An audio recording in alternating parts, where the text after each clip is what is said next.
እንኳን ለአጋዕዝተ ዓለም ለቅድስት ሥላሴ እንዲሁም ለእመቤታችን ለቅድስት ድንግል ማርያም የጽንሰታ በዓል በዚህችም ዕለት ታስበው ለሚውሉ ቅዱሳን ወርሃዊና ዓመታዊ መታሰቢያ በዓላቸው በሰላም አደረሳችሁ አደረሰን። በስመ አብ ወወልድ ወመንፈስ ቅዱስ አሐዱ አምላክ አሜን።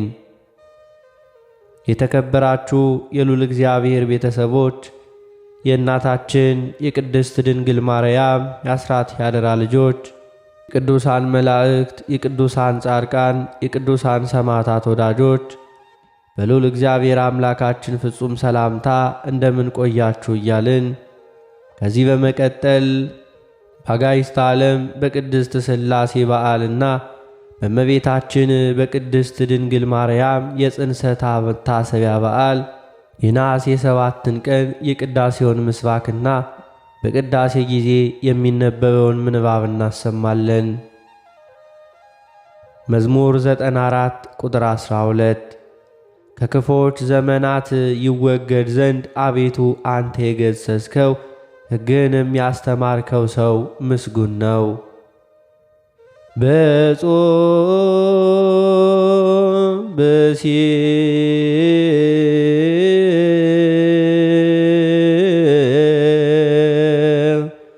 ዘአንተ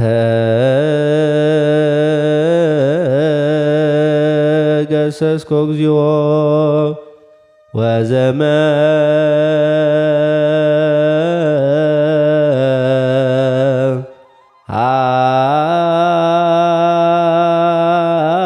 አርኮ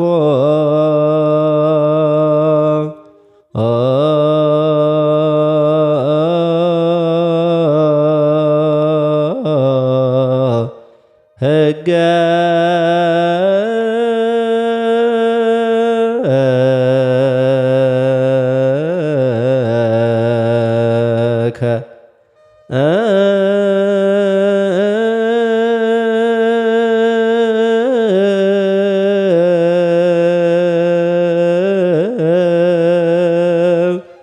ከመ ይትገሃስ እለ መዋዕለ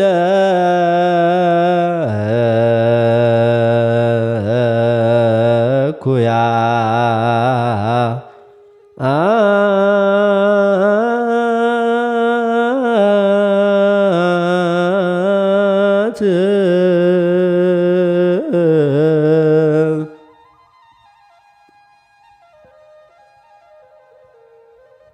በአጋዕዝተ ዓለም በቅድስት ሥላሴ በዓልና በእመቤታችን በቅድስት ድንግል ማርያም የጽንሰታ መታሰቢያ በዓል በነሐሴ 7 ቀን በቅዳሴ ጊዜ የሚነበብ የመጀመሪያው ምንባብ የሐዋርያው የቅዱስ ጳውሎስ መልእክት ወደ ዕብራውያን ሰዎች ምዕራፍ 9 ቁጥር 1 እስከ ቁጥር 11። ቃሉም እንዲህ ይላል። ፊተኛይቱም ደግሞ የአገልግሎት ሥርዓትና የዚህ ዓለም የሆነው መቅደስ ነበራት። የመጀመሪያይቱ ድንኳን ተዘጋጅታ ነበርና በእርሷም ቅድስት በምትባለው ውስጥ መቅረዙና ጠረጴዛው የመሥዋዕቱም ኅብስት ነበረባት። ከሁለተኛውም መጋረጃ ወዲያ ቅድስተ ቅዱሳን የምትባለው ድንኳን ነበረች። በዚያም ውስጥ የወርቅ ማዕጠንት ነበረ። ሁለንተናዋም በወርቅ የተለበጠች በእርሷም ውስጥ መና ያለባት የወርቅ መሶብና የበቀለች የአሮን በትር የኪዳኑም ጽላት ነበሩ። በላዩም ማስተስሪያውን የሚጋርዱ የክብር ኪሩቤል ነበሩ። ስለ እነዚህም ስለ እያንዳንዳቸው ልናገር አሁን አልችልም። ይህም እንደዚህ ተዘጋጅቶ ሳለ ካህናት አገልግሎታቸውን እየፈጸሙ ዘወትር በፊተኛይቱ ድንኳን ይገቡባታል። በሁለተኛይቱ ግን ሊቀ ካህናት ብቻውን በዓመት አንድ ጊዜ ይገባባታል። እርሱም ስለ ራሱና ስለ ሕዝቡ ስህተት የሚቀርበውን ደም ሳይዝ አይገባም። ፊተኛይቱም ድንኳን በዚህ ገና ቆማ ሳለች ወደ ቅድስት የሚወስደው መንገድ ገና እንዳልተገለጠ መንፈስ ቅዱስ ያሳያል። ይህም ለአሁኑ ጊዜ ምሳሌ ነው። እንደዚህም መባና መሥዋዕት ይቀርባሉ። እነዚህም እስከ መታደስ ዘመን ድረስ የተደረጉ ስለ ምግብና ስለ መጠጥም ስለ ልዩ ልዩ መታጠብም የሚሆኑ የሥጋ ሥርዓቶች ብቻ ናቸውና የሚያመልከውን በሕሊና ፍጹም ሊያደርጉ አይችሉም።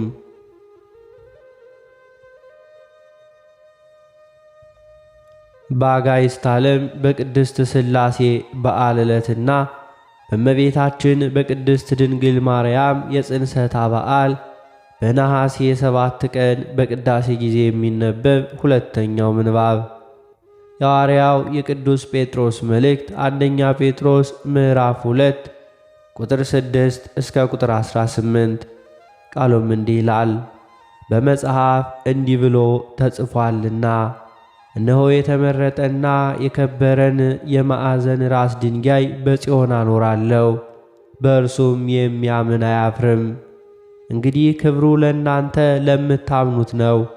ለማያምኑ ግን አናጢዎች የጣሉት ድንጋይ እርሱ የማዕዘን ራስ የእንቅፋትም ድንጋይ የማሰናከያም ማለት ሆነ።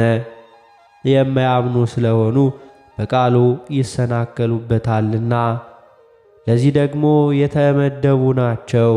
እናንተ ግን ከጨለማ ወደሚደነቅ ብርሃኑ የጠራችሁን የእርሱን በጎነት እንድትናገሩ የተመረጠ ትውልድ፣ የንጉሥ ካህናት፣ ቅዱስ ሕዝብ፣ ለርስቱ የተለየ ወገን ናችሁ። እናንተ ቀድሞ ወገን አልነበራችሁም፣ አሁን ግን የእግዚአብሔር ወገን ናችሁ። እናንተ ምሕረት ያገኛችሁ አልነበራችሁም፣ አሁን ግን ምሕረትን አግኝታችኋል።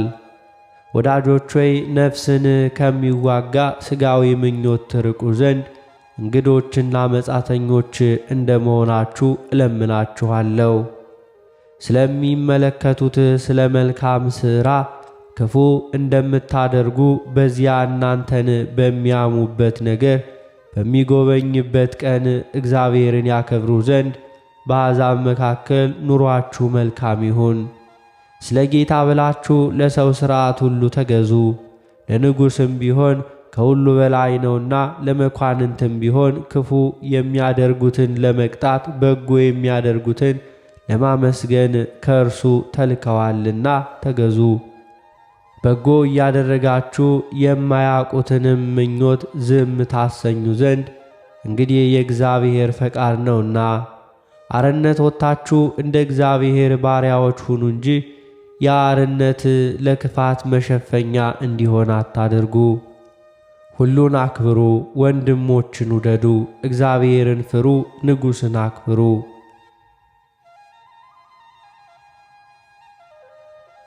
በአጋዕዝተ ዓለም በቅድስት ሥላሴ በዓል ዕለት እንዲሁም በእመቤታችን በቅድስት ድንግል ማርያም የጽንሰታ በዓል በነሐሴ 7 ቀን በቅዳሴ ጊዜ የሚነበብ ሦስተኛው ምንባብ የሐዋርያት ሥራ ምዕራፍ 10 ቁጥር 1 እስከ ቁጥር 30። ቃሉም እንዲህ ይላል። በቂሳርያም ኢጣሊቄ ለሚሉት ጭፍራ የመቶ አለቃ የሆነ ቆርኔሌዎስ የሚሉት አንድ ሰው ነበረ። እርሱም ከቤተሰቦቹ ሁሉ ጋር እግዚአብሔርን የሚያመልክና የሚፈራ ለሕዝብም እጅግ ምጽዋት የሚያደርግ ወደ እግዚአብሔርም ሁል ጊዜ የሚጸልይ ነበረ። ከቀኑ 9 ሰዓት ያህል ቆርኔሌዎስ ሆይ የሚለው የእግዚአብሔር መልአክ ወደ እርሱ ሲገባ በራእይ በግልጥ አየው። እርሱም ትኩር ብሎ ሲመለከተው ደንግጦ ጌታ ሆይ ምንድነው? አለ።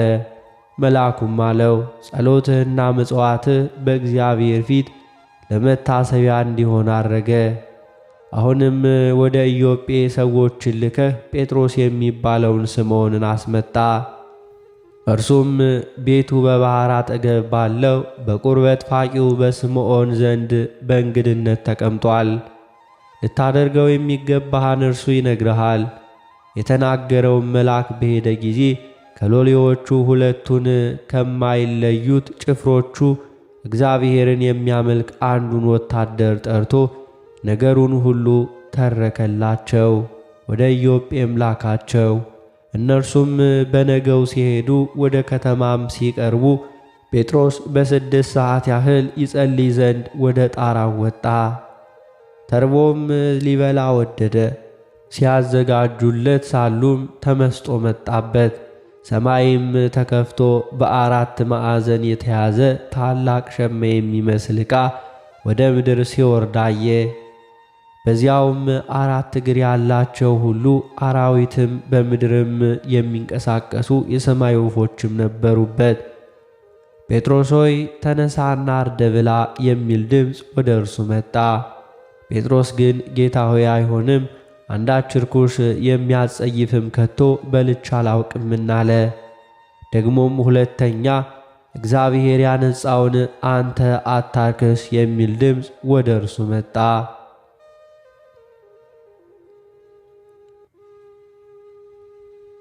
ይህም 3 ጊዜ ሆነ።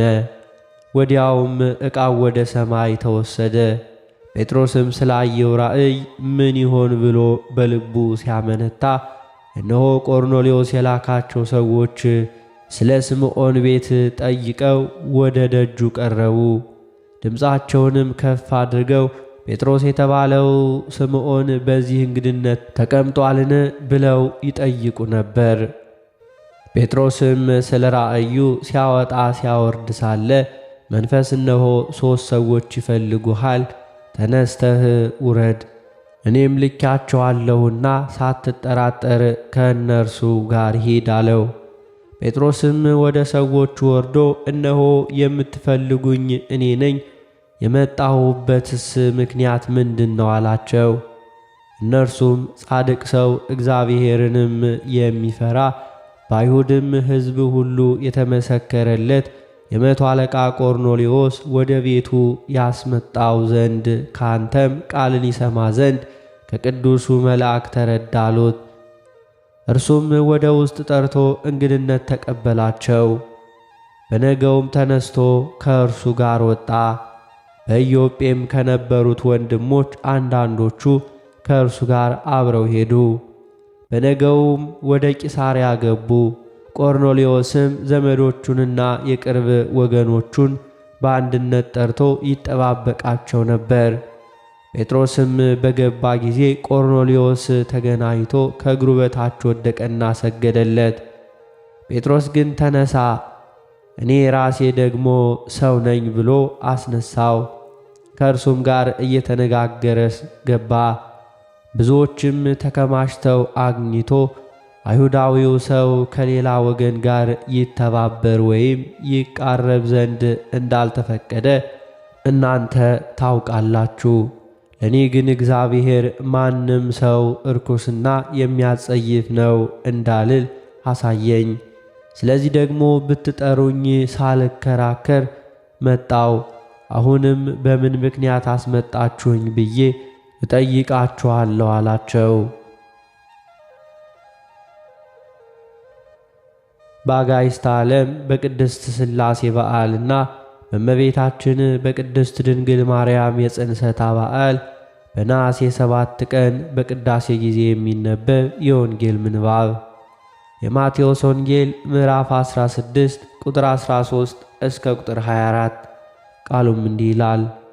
ኢየሱስም ወደ ፊልጶስ ቂሳርያ ሀገር በደረሰ ጊዜ ደቀ መዛሙርቱን ሰዎች የሰውን ልጅ ማን እንደሆነ ይሉታል ብሎ ጠየቀ። እነርሱም አንዱ መጥምቁ ዮሐንስ፣ ሌሎችም ኤልያስ፣ ሌሎችም ኤርምያስ ወይም ከነቢያት አንዱ ነው ይላሉ አሉት። እርሱም እናንተስ እኔን ማን እንደሆንሁ ትላላችሁ አላቸው። ስምዖን ጴጥሮስም መልሶ አንተ ክርስቶስ የሕያው እግዚአብሔር ልጅ ነህ አለ። ኢየሱስም መልሶ እንዲህ አለው፣ የዮና ልጅ ስምዖን ሆይ በሰማያት ያለው አባቴ እንጂ ሥጋና ደም ይህን አልገለጠልህምና ብፁዕ ነህ። እኔም እልሃለሁ አንተ ጴጥሮስ ነህ፣ በዚህችም ዓለት ላይ ቤተ ክርስቲያኔን እሠራለሁ፣ የገሃነም ደጆችም አይችሏትም። የመንግሥተ ሰማያትንም መክፈቻዎች እሰጥሃለሁ። በምድር የምታስረው ሁሉ በሰማያት የታሰረ ይሆናል፣ በምድርም የምትፈታው ሁሉ በሰማያት የተፈታ ይሆናል። ያን ጊዜ እርሱ ክርስቶስ እንደሆነ ለማንም እንዳይነግሩ ደቀ መዛሙርቱን አዘዛቸው። ከዚያን ቀን ጀምሮ ኢየሱስ ወደ ኢየሩሳሌም ይሄድ ዘንድ ከሽማግሎችና ከካህናት አለቆች ከጻፎችም ብዙ መከራ ይቀበልና ይገደል ዘንድ በሦስተኛውም ቀን ይነሣ ዘንድ እንዲገባው ለደቀ መዛሙርቱ ይገልጥላቸው ነበር። ጴጥሮስም ወደ እርሱ ወስዶ አይሁንብህ ጌታ ሆይ፣ ይህ ከቶ አይደርስብህም ብሎ ሊገስጸው ጀመረ። እርሱ ግን ዘወር ብሎ ጴጥሮስን ወደ ኋላዬ ሂድ፣ አንተ ሰይጣን የሰውን እንጂ የእግዚአብሔርን አታስብምና እንቅፋት ሆነህብኛል አለው። ስለ ቃሉ የጌታችን የአምላካችን የመድኃኒታችን የኢየሱስ ክርስቶስ ስሙ የከበረና የተመሰገነ ይሁንልን።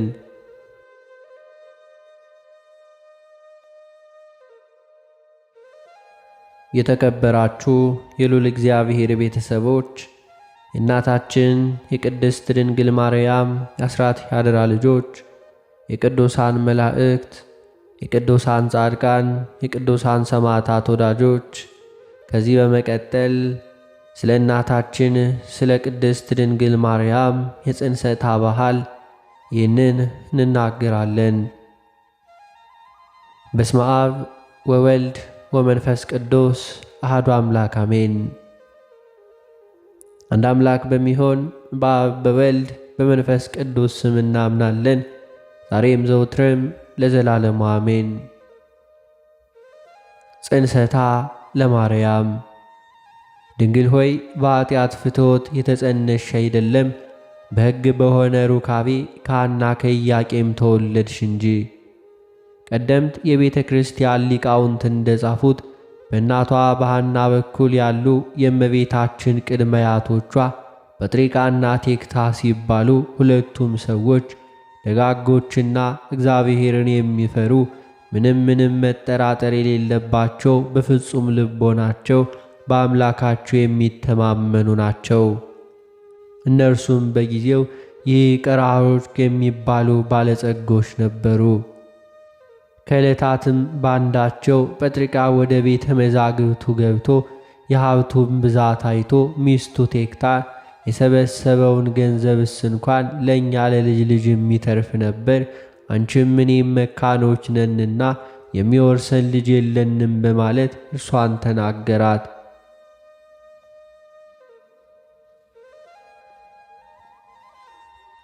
እርሷም እንዲህ ማለቱ ወላድ የፈለገ መስሏት በሐዘን ሆና ነበር። አምላከ እስራኤል ከኔ ልጅ ሳይሰጥ ከሌላ ይሰጥ ይሆናል፣ ሌላም አግብተህ ውለድ አለችው። እርሱም ይህንንስ አላደርገውም፣ በልቤም እንዳላስበው የእስራኤል አምላክ እግዚአብሔር ያውቃልና በማለት ተናገረ። እርሷም ራእይን ታያለች። በአድናቆትም ለባሏ የእግዚአብሔር ሥራው ድንቅ ነው፣ ትላንት ማታ በሕልሜ ነጭ ጥጃ ከማኅፀኔ ስትወጣ፣ ያችም ነጭ ጥጃ ደግሞ ጥጃዋ እንዲሁ ሌላ ስትወጣ፣ እንደዚሁም እንዲህ የሆነ እስከ 7 ትውልድ ሲደርስ ሰባተኛይቱ ጨረቃ ስትወልድ፣ ጨረቃዋ ደግሞ ፀሐይን ስትወልድ አየሁ በማለት ለእርሱ አስረዳችው። እርሱም በእጅጉ ተደንቆ ሕልም ወደሚፈታ ሰው ዘንድ ወደዚያም በመሄድ የሚስቱን ራእይ ነገረው። ያም ሕልም ተርጓሚ ምስጢር ተገልጾለት 7 አንስት ጥጆች መውለዷን፣ 7 ሴቶች ልጆች ይወለዳሉ፣ ነጭ መሆናቸው ደጋጎች ልጆች መሆናቸው ሲሆን፣ 7ተኛይቱ ጨረቃን መውለዷ ከሰው የበለጠች ከመላእክት የከበረች ናትና የፀሐይ ነገር ግን አልተገለጸልኝም በማለት ተረጎመለት።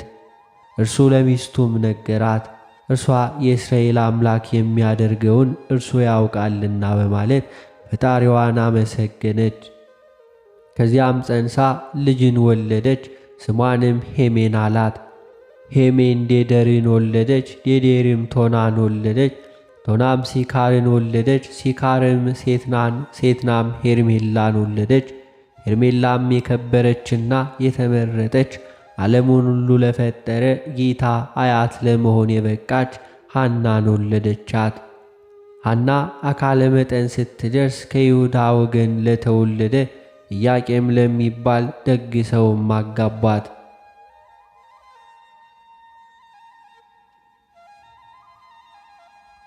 ሐናና ኢያቄምም እግዚአብሔርን የሚወዱ በሕጉም የሚኖሩ ደጋጎችና እግዚአብሔርም የመረጣቸው ናቸው። እነዚህም ቅዱሳን ኢያቄምና ሐና በአንድነት ተጋብተው ሲኖሩ ልጅንም አጡ። ከዕለታት በአንድ ቀን ወደ ቤተ እግዚአብሔር ሂደው ሲጸልዩ ሲያዝኑም አሉ። ሐዘናቸውስ እንዴት ነው ቢሉ ኢያቄም አቤቱ ጌታዬ የአባቶቼ የእስራኤል አምላክ እኔ ባሪያህ እለምንሃለሁ፣ አትጣለኝ፣ አትናቀኝ፣ ጸሎቴን ስማኝ፣ ፈቃዴንም ፈጽምልኝ፣ ለዓይኔ ማረፊያ ለልቤም ተስፋ የሚሆን የተባረከ ልጅን ስጠኝ ብሎ ሲለምኑ አለ። ሐናም በበኩሏ አቤቱ ጌታዬ የአባቶቼ የእስራኤል አምላክ እኔ ባሪያ እለምንሃለሁ፣ ይህንንም ስማኝ፣ ለዓይኔ ማረፊያ ለልቤም ተስፋ የምትሆን የተባረከች ሴት ልጅን የማኅፀኔን ፍሬ ስጠኝ ብላ ስትለምኑ አለች።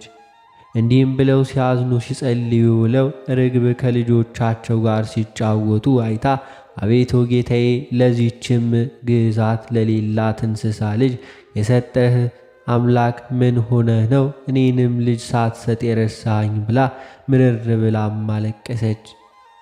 እንዲህም ብለው ሲያዝኑ ሲጸልዩ ውለው ከዘካርያስ ከሊቀ ካህናቱ ሄደው አቤቱ ጌታችን ሆይ ወንድ ልጅ ብንወልድ ተምሮ ቤተ እግዚአብሔርን አገልግሎ እንዲኖር እንሰጠዋለን። ሴት ልጅንም ብንወልድ ውሃ ቀድታ መሶበ ወርቅ ሰፍታ መጋረጃ ፈትላ ካህናትን አገልግላ እንድትኖር እንሰጣለን ብለው ስለትም ገቡ። ዘካርያስም እግዚአብሔር ጸሎታችሁን ይስማችሁ፣ ስለታችሁንም ይቀበልላችሁ፣ የልቦናችሁን ነገር ይፈጽሙላችሁ አላቸው።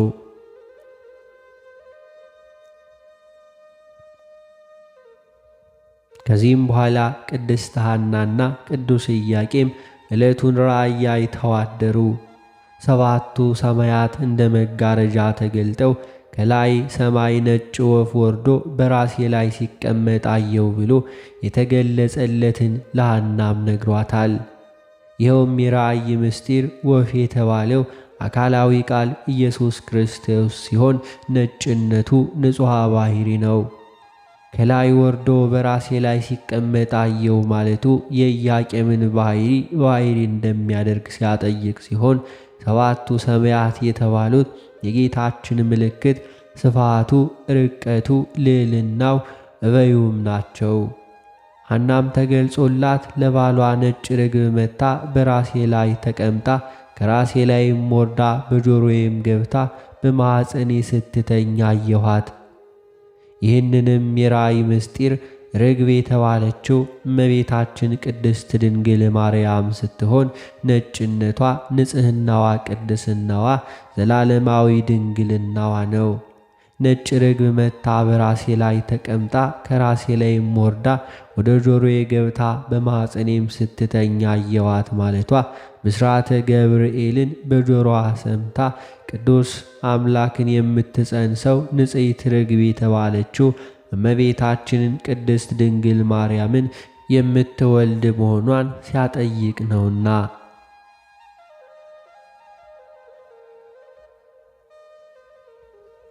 ኢያቄምና ሐና ይህንን ራእይ ሐምሌ 30 ቀን ካዩ በኋላ ወንድ ልጅ ብንወልድ ወጥቶ ወርዶ ይረዳናል አንልም፣ ለቤተ ክርስቲያን አገልጋይ ይሆናል።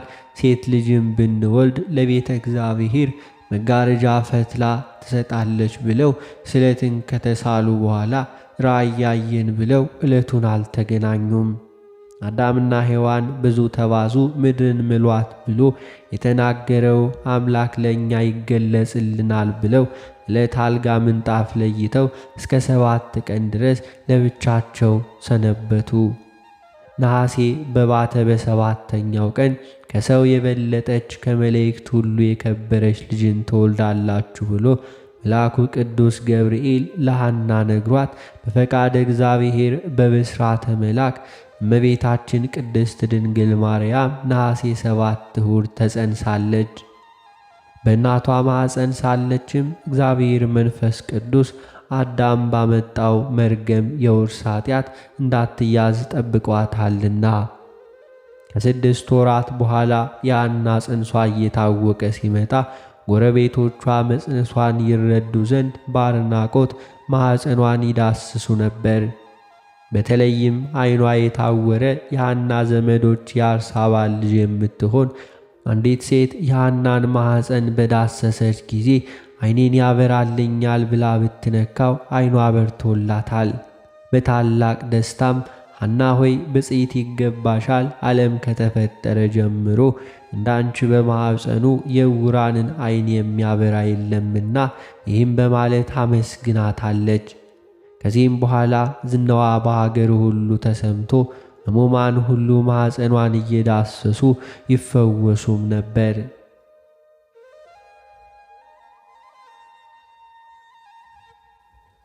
በእጅጉ የሚደንቀው ደግሞ ሳሚናስ የሚባል የጦሊቅ ልጅ ከኤዶቅ ከጋሩ ቤትም ሞቶ ሐናም በሀገራቸው ልማድ የአልጋውን ሸንኮር ይዛ እየዞረች ስታለቅስ ጥላዋ ቢያርፍበት መግነዝ ፍቱልኝ ሳይል ፈጥኖ ተነስቶ ሰማይና ምድርን ለፈጠረ አምላክ አያቱ የተባልሽ ሐና ሆይ ሰላምታ ይገባሻል አላት። ከዚያም የነበሩ አይሁድ በመደናገጥ ሳሚናስ ምን አየህ? ምንስ ትላለህ? አሉት። እርሱም ከዚች ከሐና ማኅፀን የምትወለደው ሕፃን ሰማይና ምድርን የፈጠረ አምላክን ትወልዳለች እያሉ መላእክት ሁሉ ሲያመሰግኗት ሰማው። እኔንም ያነሳችኝ እርሷ ናት አላቸው። እነርሱም ይህንንም በሰሙ ጊዜ እግዚአብሔርን ከማመስገን ይልቅ በቅናትና በክፋት ተመልተው ሐና በማኅፀን ባለ ጽንሷ እንዲሁ ካዳነች በእኛ ላይም ልትሰለጥን አይደለምን?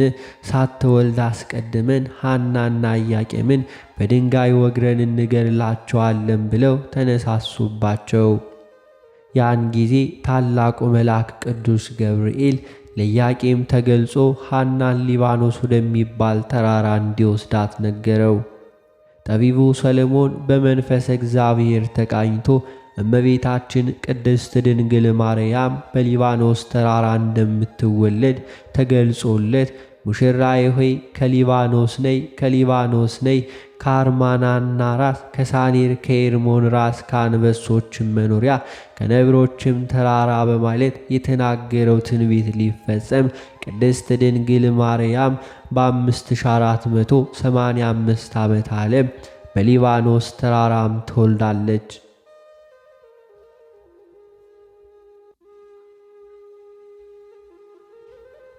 እንዲሁም የጽንሷ ወራት በተፈጸመ ጊዜ በግንቦት 1 ቀን ከፀሐይ የምታበራ ሴት ልጅን ወለደች።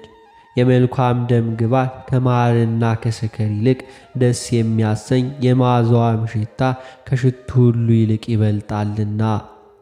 ዘመዶቿና ጎረቤቶቿን በሰሙ ጊዜ ፈጽሞ ደስ አላቸውና ተሰብስበው ወደ እርሷ መጡ። ወደ እርሷም መጥተው ልጇን ባዩ ጊዜ ፈጽመው አደነቁ። እርስ በርሳቸው እንደዚህች ያለች ብላቴና ከቶ አይተን አናውቅም ተባባሉ። ጸጋ እግዚአብሔር በእርሷ አድሯልና የእግዚአብሔርን ብርሃን በሰውነቷ ሁሉ መልቷልና። ኢያቄምና ከሚስቱ ከሐና ጋር ደስ እያላቸው የእግዚአብሔርን ቸርነት እየተነጋገሩ 7 ቀን ያክል ተቀመጡ። ያችን ብላቴናን ስሟን ማርያም ብለው አወጡላት። ይኸውም የእግዚአብሔር ስጦታ ማለት ነው። 7ቱን ቀን በተፈጸመ ጊዜ ወደ ቤታቸው ገቡ። ኢያቄምና ሐና ልጃቸውን ማርያምን ሲያሳድጉና ስለ ልጃቸው ለእርሳቸው ስላደረገላቸው ሁሉ እግዚአብሔርን ሲያመሰግኑ 3 ዓመት ያክል ኖሩ። በጾም በጸሎት ተወስነው ለድሆችና ለጦም አዳሪዎች ምጽዋትን እየሰጡ በጎ ሥራን መስራት አበዙ። ልጃቸውን ማርያምን በንጽሕና ሲያሳድጉ 3 ዓመት በተፈጸመ ጊዜ ሐና ባሏን ኢያቄምን ወንድሜ ሆይ ልጃችንን ለቤተ እግዚአብሔር ብጻይት አድርገን እንስት፣ ልጃችንን ቤተ እግዚአብሔር ልታገለግል ነው እንጂ እኛን በዚህ ዓለም ልታገለግል እንዳልተሳልን አስብ አለችው። ኢያቄምም ይህን ነገር ከሚስቱ ከሐና በሰማ ጊዜ ለመንገድ የሚሆነውን ስንቅ ለቤተ እግዚአብሔር የሚሆነውን መባ ሁሉ እንዲሁ አዘጋጀ። ቤተሰቦቻቸውንና ባልንጀሮቻቸውን ዘመዶቻቸውን ሁሉ ጠሩ። ልጃቸውንም ይዘው ሄደው ወደ ቤተ መቅደስ አስገቧት።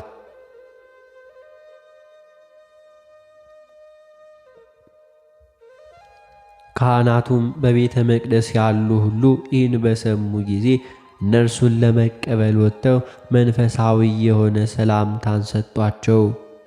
ኢያቄምንና ሚስቱን ሐናን ልጃቸውን ማርያምን አመሰገኗቸው። በአንብሮተ እድ ፈጽመው ባረኳቸው።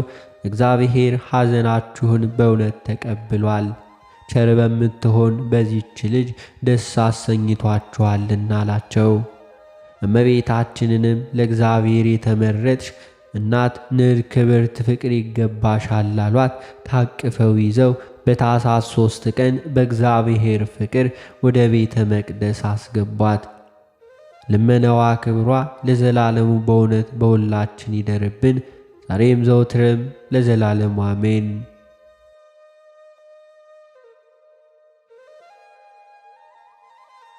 የተከበራችሁ የልዑል እግዚአብሔር ቤተሰቦች ከዚህ በመቀጠል ሰይፈ ሥላሴ ጸሎትን እናሰማለን። በስመ አብ ወወልድ ወመንፈስ ቅዱስ አሐዱ አምላክ አሜን። አንድ አምላክ በሚሆን በአብ በወልድ በመንፈስ ቅዱስ ስም እናምናለን፣ ዛሬም ዘወትርም ለዘላለሙ አሜን። የጌታችን የአምላካችንና የመድኃኒታችን የኢየሱስ ክርስቶስ አባት ይክበር ይመስገን። በግልጽና በስውር ስለሰጠኝ ጸጋ በሰዓቱ ሁሉ አመሰግንሃለሁ። አቤቱ በዚህች በተባረከች ዕለት ጸሎቴን ትሰማኝና ልመናዬን ትቀበል ዘንድ በገናንነትህና በአስፈሪነትህ በኃያልነትህና በመለኮትነትህ እለምንሃለሁ። አቤቱ ኃጢአቴን ያስተሰርይልኝ ዘንድ የተወደደ ልጅህን ቅዱስ ሥጋውንና ክቡር ደሙን ለመቀበል የበቃውም አድርገኝ። ፍርሃት በሌለበት ረድኤት ጠብቀኝ። አቤቱ ሰውነቴን በተንኰል ከሚፈልጓት ተንኰለኞች ሁሉ አድነኝ። ትዕቢትን፣ ትምክህትን፣ ቂምና ምቀኝነትን፣ ቁጣና በደልን የመሳሰሉትንም ሁሉ ክፋቶች ሁሉ ከኔም አርቅልኝ። አቤቱ በጌትነትህ ይቅርባይነትህና ችሎታ ስውርና ግልጹን ታላቁንና ታናሹን ኃጢአቴን በደሌንም ሁሉ ይቅርበለኝ። አቤቱ በቅዱስ ወንጌል ትእዛዝ መሠረት በጎዳና ሄድ ዘንድ አድርገኝ። አቤቱ የሰይጣንን የልቡን አክፋትና መቃጥኑንም ከኔ አርቅልኝ። እኔ ባሪያ ፍጹም ድሃና ምስኪን የተናኩ ደካማም ነኝና። አቤቱ መልካሙን ባደረግክልኝ ፈንታ የክፋት መልስ መልሰህ የቸርነትን ጸጋ ሁሉ ስጠኝ። እኔ ግን ደግሜ በደልኩ፣ ከክፋቴም እስክመለስ ጠበቅከኝ። በእውነትም ጎዳና መራሃኝ፣ እኔ ግን ከኃጢአት አልተመለስኩም።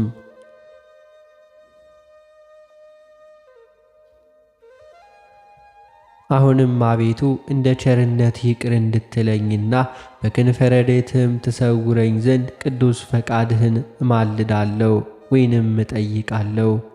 አቤቱ ጎዳናዬን በሰላምና በደህንነት አቅና። በቸርነትህና በይቅርታ ከክፉ ነገር ተወግጄ መልካሙን ነገር እንድከተል አድርገኝ። ለአንተ ክብር፣ ምስጋና፣ ስግደት ይገባል ለዘላለሙ አሜን። አብ ወልድ መንፈስ ቅዱስ በአኗኗር አንድ በገጽ 3 ናቸው። አብ ወልድ መንፈስ ቅዱስ በአካል 3 በመለኮት አንድ ናቸው። አብ በአካሉ ፍጹም ነው፣ ወልድ በአካሉ ፍጹም ነው፣ መንፈስ ቅዱስም በአካሉ ፍጹም ነው። እሊህም ሦስቱም አካላት በመለኮት አንድ ናቸው።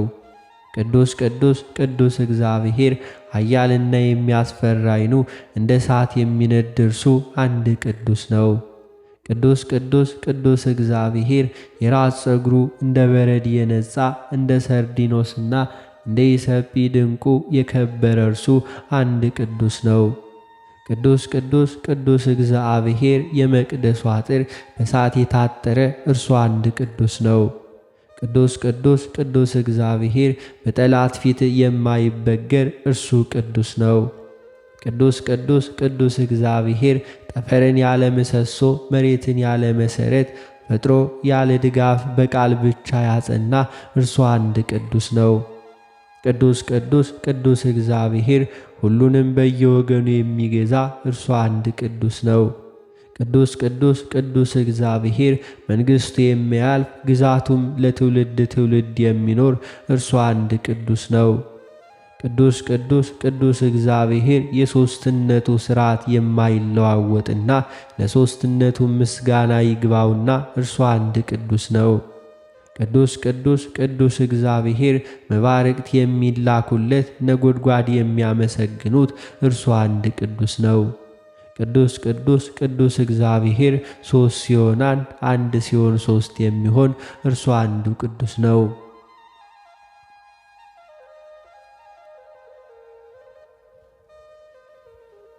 ዓለምን ካለመኖር ወደ መኖር ያመጣ እርሱ እግዚአብሔር ምስጉን ነው።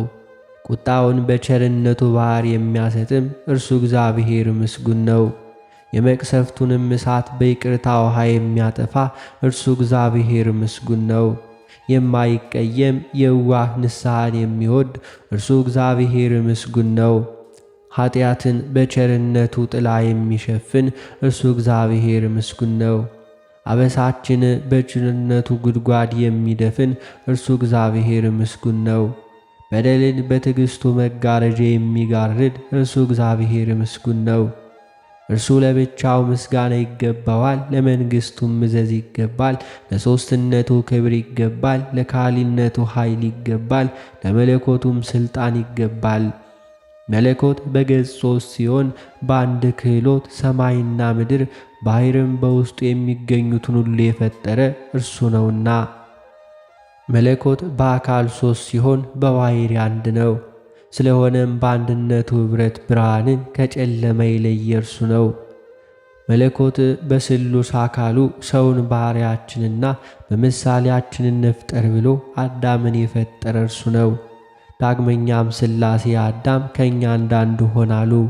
የሥላሴ ምክር በጥቅመ ሰናወር ቋንቋዎችን ለያየ። እርሱ አንድነታቸውንና ሦስትነታቸውን ሲያጠይቅ ኑ እንውረድና የከለዳውያንን ነገር እንበታትንባቸው ብሏልና።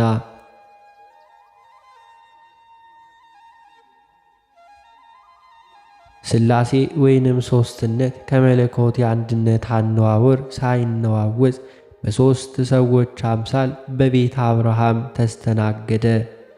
ይስሐቅን ለመዋጀት በበግ አምሳል ለተመሰለ መለኮት ምስጋና ይገባል።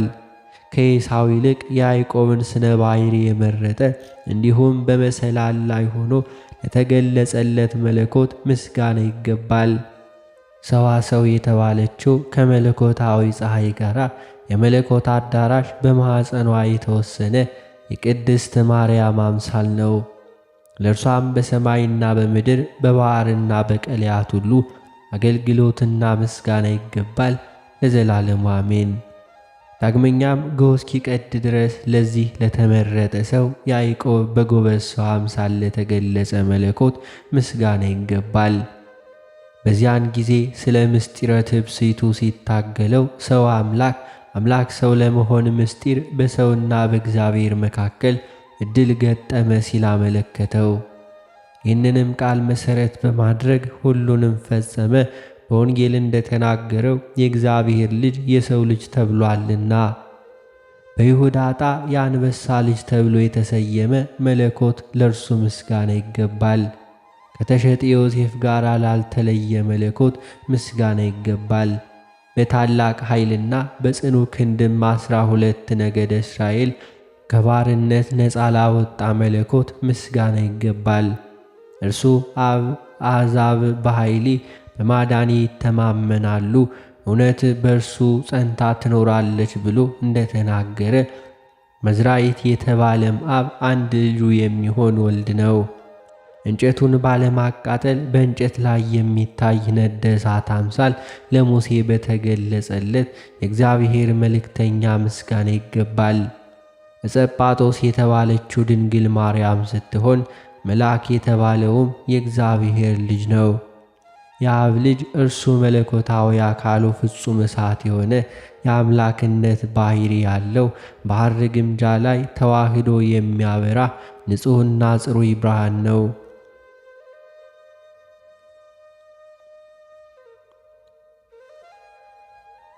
ወልድ ልጅ በመባል ከባሕሪ አባቱ ከአብና ከባሕሪ ሕይወቱ ከእግዚአብሔር መንፈስ ቅዱስ አያንስም። እርሱ አብ በፍጹም አካሉ እግዚአብሔር ነው።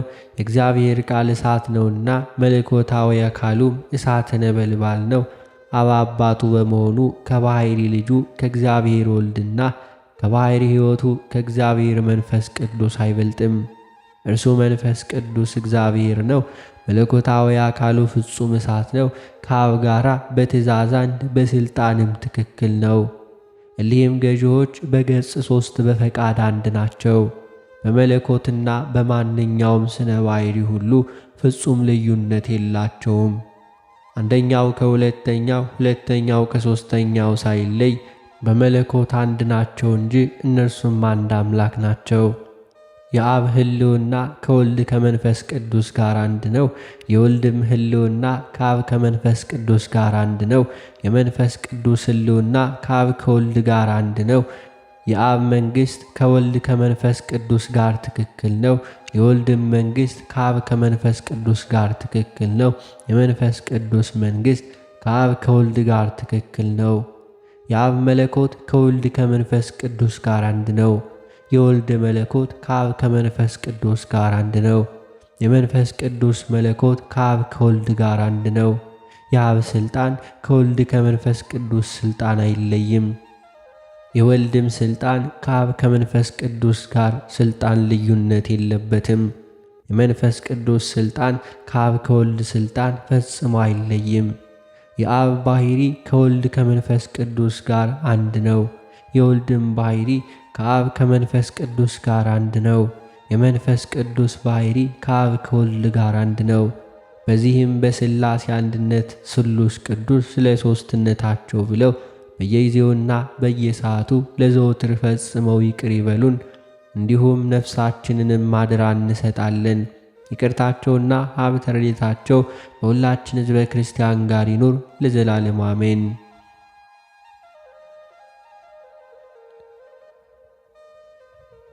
ይቅርታቸውና ሀብተ ረድኤታቸው በወዳጆቻቸው በእኛ በሁላችን ሕዝበ ክርስቲያን ላይ ይደርብንና ስሉስ ቅዱስ ያደረጉት ተአምር ነው። እግዚአብሔርን የሚፈራ አንድ ጻድቅ ሰው በፍልስጤም ሀገር ነበር። እርሱም ቅዱሳት መጻሕፍትን የመጻፍ ችሎታ ነበረው። በጽሕፈት አዋቂነቱም ከሌሎቹም ጸሐፊዎች ሁሉ በጣም ብልጫ ያለው ነበር።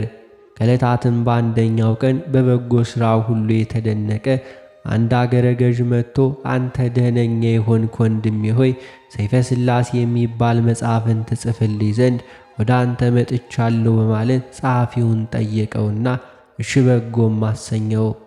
መጽሐፉንም በሚጽፍበት ጊዜ በአጻጻፉ ሥላሴን ደስ ለማሰኘት የስሉስ ቅዱስን ስም እጅግ በሚያበራ የወርቅ ቀለም ይጽፋት ነበር። ሥራውንም በእንደዚህ አይነት ቀጥሎ ሳለ ከዚህ ዓለም በሞት ተለየ። እነሆ መላእክት ክንፋቸውን ዘርግተው የዚህን የጸሐፊ ነፍስ ለመቀበል ወደ እርሱም መጡ። መላእክትም ከስሉስ ቅዱስ ዙፋን ፊት ባቀረቡት ጊዜ የሰማይና የምድር ገዥ ሥላሴ እንዲህም አሉት፣ አንተ ጸሐፊ በሕይወት ሳለ ስማችንን ሁሉ አስጊጠህ እንደ ጻፍክ ተረላ ደስታ ወዳለበት ገነት ናግባም አሉት። ሥላሴ ይህንን ካሉት በኋላ መላእክት ተሸክመው ወስደው ከንገረ መንበሩ አደረሱትና ረቂቅና ለመስማት እጅግ አስደናቂ የሆነ የሥላሴን ምስጢር አስተማሩት። ዳግመኛም እሊህ መላእክትም አንተ ጸሐፊ ሆይ በወርቅ አምድ ላይ የተጻፈውንም ስምህን ታይ ዘንድ ና እንውሰድህም አሉት። ጸሐፊውም ስሙን በተመለከተ ጊዜ ፈጽሞም ተደሰተ። ቀጥሎም ገዢዎች የሥላሴ ሆይ ምን ሥራ ሠራሁላችሁና ነው የማይመጣጠነኝንና ተገቢዬ ያይደለ ዋጋን የሰጣችሁኝ በማለት እንዲሁ ተናገረ።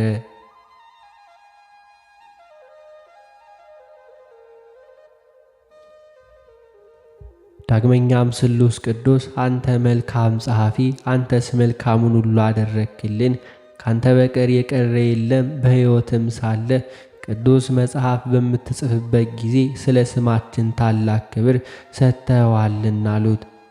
ይህንንም ካሉት በኋላ የብርሃን መጎናጸፊያ አጎናጽፈው የወርቅ ዘውድን አቀዳጁትና ዕዝራና ሄኖክ ኤልያስም በሕይወታቸው ካሉበት በተድላ ደስታ ገነት አስቀመጡት።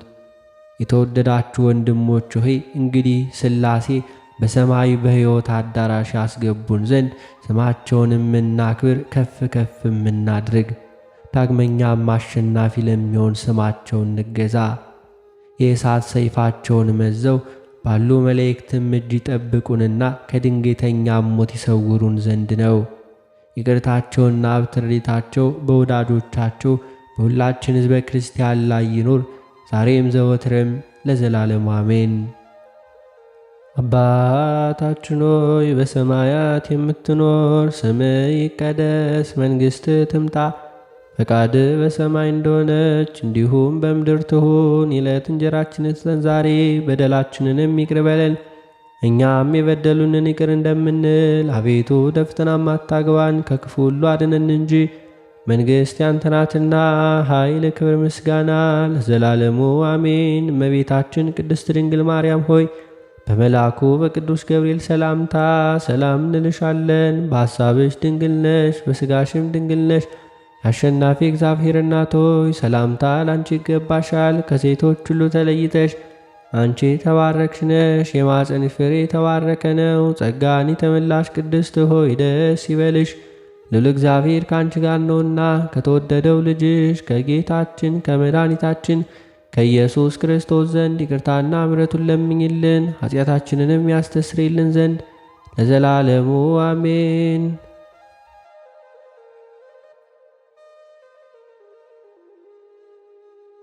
የተከበራችሁ የልዑል እግዚአብሔር ቤተሰቦች ከዚህ በመቀጠል በነሐሴ 7 ቀን የሚነበበውን ስንክሳር እናሰማለን። በስመ አብ ወወልድ ወመንፈስ ቅዱስ አሐዱ አምላክ አሜን። አንድ አምላክ በሆነ በአብ በወልድ በመንፈስ ቅዱስ ስም ነሐሴ 7 በዚች ቀን እግዚአብሔር የመላእክት አለቃ ቅዱስ ገብርኤልን ወደ ከበረና ከፍ ከፍ ወዳለ ጻድቅ ኢያቄም ላከው። አምላክን የወለደች የእመቤታችን የድንግል ማርያምን ጽንሰቷንና ልደቷን እርሷም የዓለሙ ሁሉ ድህነትና ተድላ ደስታ የሚሆነውን ነገረው። ይህም ጻድቅ ሰው ኢያቄምና የከበረች ሚስቱ ሐናም ልጅ ሳይወልዱ ሸመገሉ። የከበረች ሐናም መካን ሆናለችና ስለዚህም እጅግ ያዝኑ ነበር። የእስራኤል ልጆችም ልጅ ያልወለደውን ከእግዚአብሔር በረከት ያጣ ነው እያሉ ያቃልሉ ነበርና እነርሱም ልጅን ይሰጣቸው ዘንድ ወደ እግዚአብሔር አምላክ ዘወትር ፈጽመው ይለምኑ ነበር።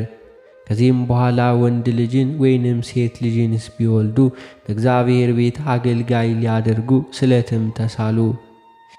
የከበረ ኢያቄምም በተራራ ላይ ሳለ ሲጸልይና ሲማልድ እነሆ በላዩ እንቅልፍ አንቀላፋ፣ እንዲሁም አሸለበ። ያን ጊዜ ከእግዚአብሔር አምላክ የተላከ የመላእክት አለቃ ቅዱስ ገብርኤል ተገለጸለት፣ እንዲህም አለው፦ ሚስትህ ሐና ጸንሳ ዓለሙ ሁሉ ደስ የሚሰኝባትን የብዙዎች ዓይነ ልቦናቸው በእርሷ የሚበራላትን በእርሷም ድህነት የሚሆንባትን ሴት ልጅን ትወልዳለችና። በነቃም ጊዜ ወደ ቤቱ ሂዶ ለሚስቱ ለቅድስት ሐና ነገራት። ራእዩም እውነት እንደሆነ አመኑ። ከዚህም በኋላ ነሐሴ 7 ቀን በዚህችም ቀን የከበረች ሐና ጸነሰች። ለዓለም ሁሉ መመኪያ የሆነች በሁለት ወገን ድንግል የሆነች የአምላክ እናት እመቤታችን ቅድስት ድንግል ማርያምን ወለደቻት። ለእግዚአብሔር ምስጋና ይሁን። እኛንም በከበሩ ኢያቄምና ሐና ጸሎት ይማረን፣ በረከታቸው ከእኛ ጋር ትኑር ለዘላለሙ አሜን።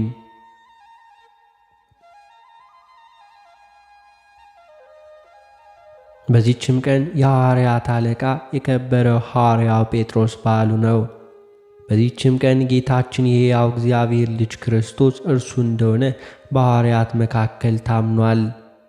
በከበረ ወንጌል እንደተባለ ጌታችን ኢየሱስ ክርስቶስ ወደ ፊልጶስ ቂሳርያ ሀገር በደረሰ ጊዜ ደቀ መዛሙርቱን ሰዎች የሰውን ልጅ ማን ይሉታል ብሎ ጠየቃቸው።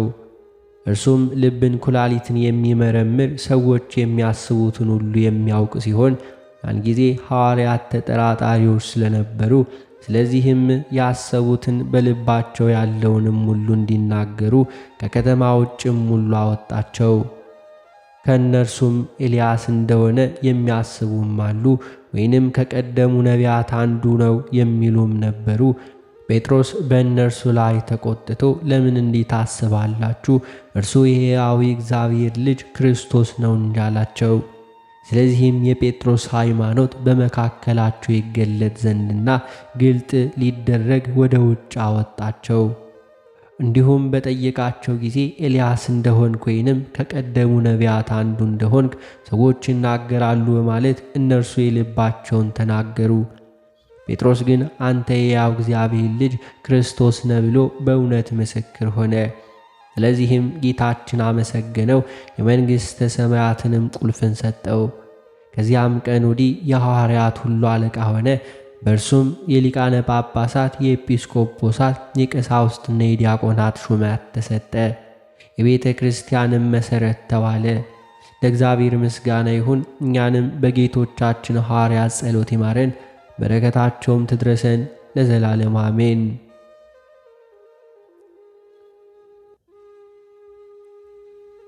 በዚህችም ቀን ለአባቶቻችን ሊቃነ ጳጳሳት 26ኛ የሆነው የከበረ አባት የእስክንድርያው ሊቀ ጳጳስ ጢሞቴዎስ አረፈ።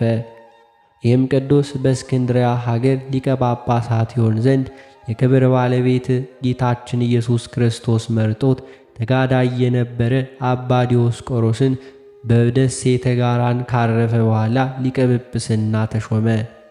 ይህም አባት ጢሞቴዎስ ብዙ መከራ ደርሶበታል።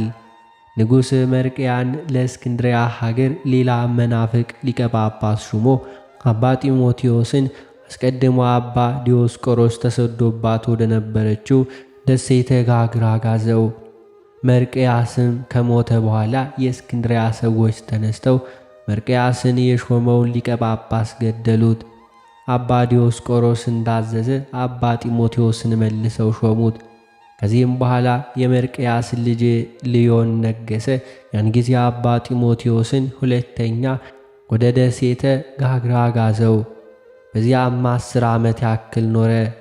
ልዮን እስከ ሞተ ድረስም ከእርሱ በኋላ ዘይኑን ነገሰ። ያን ጊዜ አባ ጢሞቴዎስን ወደ መንበረ ሲመቱ በታላቅ ክብር መልሰው ሕዝቡንም ሁሉ እያስተማራቸውና እየመከራቸው በቀናች ሃይማኖትም እያጸናቸው ኖረ። በወንጌላዊው ማርቆስ ወንበር 22 ዓመት ኖረ። እግዚአብሔር አምላክንም አገልግሎ በሰላም አረፈ። ለእግዚአብሔር ምስጋና ይሁን። እኛንም በጸሎቱ ይማረን ለዘላለም አሜን።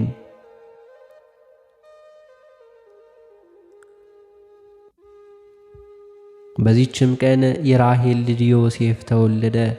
በረከቱም ከእኛ ጋር ትኑር ለዘላለም አሜን። በዚህችም ቀን እግዚአብሔርን የሚወድ የኢትዮጵያ ንጉሥ ናዖድ ዕረፍቱ ነው። በረከቱ ከእኛ ጋር ትኑር ለዘላለም አሜን።